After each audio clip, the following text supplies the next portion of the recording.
तो चलिए सीधे मुद्दे पर आते हैं। जरा सोचिए, एक संकट जो अभी इसी वक्त चल रहा है। सामने एक प्रोडक्शन डैशबोर्ड है जो पूरी तरह लाल हो चुका है। अलार्म बज रहे हैं। ये संकेत है कि सिस्टम बुरी तरह फेल हो चुका है। और पता है क्या, कंपनी के पास सब कुछ है, पैसा, यूजर्स, डिमांड, लेकिन वो पूरी तरह से रुक गई है, पंगु हो गई है। और असली कहानी, असली ट्विस्ट ये है कि ये कोई टेक्नोलॉजी की नाकामी नहीं है। ये नाकामी है उन लोगों की कमी की जो उस सिस्टम को समझते हैं। ये है टैलेंट पाइपलाइन का पूरा कोलैप्स। देखिए, ये एक बहुत ही जरूरी चेतावनी है जिसे हर डेवलपर को समझने की जरूरत है, क्योंकि ये सीधे तौर पर करियर और सॉफ्टवेयर के भविष्य पर असर डाल रही है। इस जानकारी को ज्यादा से ज्यादा लोगों तक पहुंचाने में मदद करें। तो सवाल ये उठता है कि कोई भी कंपनी इस खतरनाक मोड़ पर पहुंचती कैसे है? जवाब छिपा है एआई से हो रही तरक्की के एक ऐसे पैराडॉक्स में जिसे कोई देख नहीं पा रहा। एक ऐसा पतन जो पर्दे के पीछे हो रहा है। आज इंडस्ट्री इतनी तेजी से आगे बढ़ रही है कि यकीन करना मुश्किल है।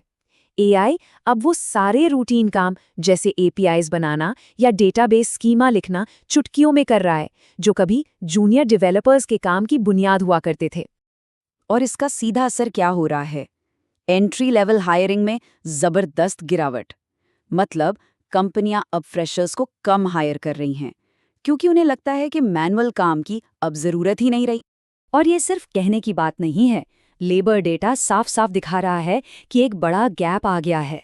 ये इस प्रोफेशन में आने के रास्ते को ही अंदर से खोखला कर रहा है। ये जो स्ट्रक्चरल बदलाव है ना, इसे इकोनॉमिस्ट बारबेल इकोनॉमी कहते हैं।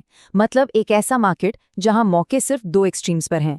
एक तरफ हाई स्किल आर्किटेक्ट्स और दूसरी तरफ वो लोग जो एआई को चलाते हैं। और बीच का जो रास्ता था वो धीरे धीरे खत्म हो रहा है। ये चीज सॉफ्टवेयर टीमों को बनाने का तरीका ही बदल रही है।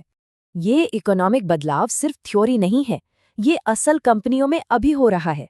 चलिए देखते हैं कि कैसे बहुत तेजी से आगे बढ़ने की ये चाहत एक ऐसी कीमत वसूल रही है जो पहली नजर में दिखाई नहीं देती। मान लीजिए एक हाई ग्रोथ स्टार्टअप है।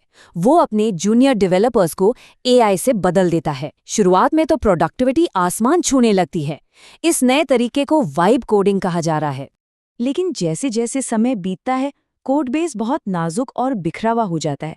रिसर्च बताती है कि एआई टूल्स की वजह से डुप्लीकेट कोड 8 गुना तक बढ़ गया है। ऐसा इसलिए क्योंकि एआई लोकल प्रॉब्लम सॉल्व करने के लिए बनाया गया है, पूरे सिस्टम के आर्किटेक्चर के लिए नहीं। और यहीं से एक नया और बहुत खतरनाक रिस्क सामने आता है, कॉम्प्रिहेंशन डेट। मतलब सिस्टम तो काम कर रहा है, लेकिन टीम में किसी को भी ठीक से नहीं पता कि ये काम कर कैसे रहा है। ये बात इस संकट की पूरी तस्वीर को साफ कर देती है। जब सिस्टम फेल होना शुरू होते हैं तो उन्हें ठीक करने के लिए जो इंसानी समझ चाहिए थी, वो तो कब की जा चुकी होती है। अगर आप इस दिखावटी प्रोडक्टिविटी के पीछे छिपी इस गहरी समस्या को समझ पा रहे हैं, तो इस विश्लेषण को लाइक करें और नीचे कमेंट्स में वाइब कोडिंग जरूर लिखें।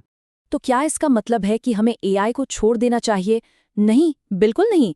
समाधान इन शक्तिशाली टूल्स को छोड़ने में नहीं है, बल्कि इंसानों को वापस इस प्रोसेस के सेंटर में लाने में है और इंजीनियरिंग के काम करने के तरीके को पूरी तरह से बदलने में है। तो सबसे ज़रूरी चीज़ ये है कि हम कंट्रोल्ड एआई असिस्टेड इंजीनियरिंग और बिना कंट्रोल वाली वाइब कोडिंग के बीच का फ़र्क समझें। इसके लिए कंपनियों को ऐसा माहौल बनाना होगा जहां जूनियर डेवलपर्स अब भी ज़रूरी अनुभव हासिल कर सकें, भले ही एआई ज़्यादातर बेसिक काम कर रहा हो। मतलब एक सीनियर इंजीनियर की भूमिका अब सिर्फ एक बिल्डर की नहीं, बल्कि एक आर्किटेक्ट और टीचर की भी है, जिसकी जिम्मेदारी अगली पीढ़ी को तैयार करना है। ये सारी बातें हमें इस नई दुनिया में करियर के सबसे अहम सबक तक लाती हैं, या तो विकसित हों या फिर गायब हो जाएं। इस पूरे विश्लेषण की सबसे बड़ी बात को अब साफ साफ समझ लीजिए। असली खतरा ये नहीं है कि एआई डेवलपर्स को रिप्लेस कर देगा, बल्कि ये है कि ये उस रास्ते को ही खत्म कर देगा जिससे एक्सपीरियंस्ड डेवलपर्स बनते हैं। शॉर्ट टर्म में जो एफिशिएंसी दिख रही है ना, वो असल में टैलेंट पाइपलाइन को लंबे समय के लिए बहुत बड़ा नुकसान पहुंचा रही है।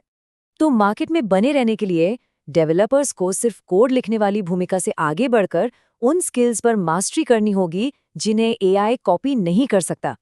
ये बदलाव तो शुरू हो चुका है और ये अपने पीछे पूरी इंडस्ट्री के लिए एक बहुत बड़ा सवाल छोड़ रहा है।